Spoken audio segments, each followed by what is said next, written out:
ঈদে মুক্তি পেয়েছে মেগাস্টার শাকিব খান অভিনীত সিনেমা বরবাদ। সারা দেশে একযোগে ১২০টি প্রেক্ষাগৃহে মুক্তি পেয়েছে এই cinema. Single screen, cineplex, multiplex সব মিলিয়ে দেশ জুড়ে ৫০০রও বেশি শো চলছে বরবাদের। রাজধানীর মধুমিতা সিনেমা হলে কেক কেটে শুভ উদ্বোধন হয়েছে এই ছবির, যা নিয়ে ফেসবুকে চলছে শাকিব ভক্তদের উচ্ছ্বাস।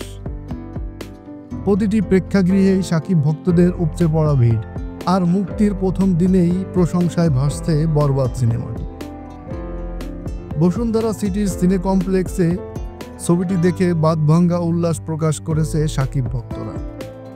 তাদের অধিকাংশই বয়সে তরুণ। শাকিব খানের অভিনয় দেখার জন্য আসছি, ওনার অভিনয় অনেক সুন্দর হয়েছে, অনেক ভালো লাগছে, একদমই বললেন এক তরুণ দর্শক। নারী দর্শকদের উচ্ছ্বাস যেন কিছুটা বেশি। এক ভক্তের ভাষায়, শাকিব খানের যে কয়টা ছবি দেখেছি তার মধ্যে এটি অসাধারণ।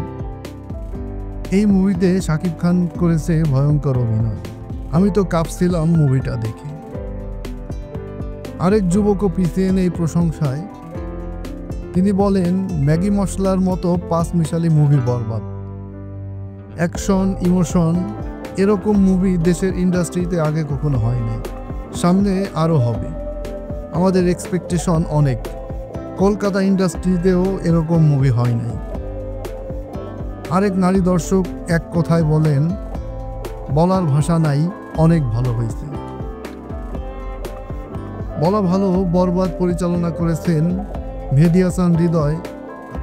আগেই পোস্টার, টিজার ও গানে দর্শক মাতিয়েছে এই ছবি।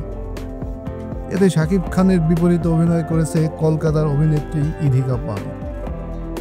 সব মিলিয়ে বলতে হয়, বরবাদ সিনেমাটি অসাধারণ হয়েছে এবং মুক্তির শুরুতেই বক্স অফিসে একটা দারুণ সফলতা বয়ে আনতে যাচ্ছে এই বরবাদ সিনেমাটি। একের পর এক হিট সিনেমা দিয়ে দর্শকদের ভালোবাসার হৃদয়ে স্থান করে নিয়েছে শাকিব খান।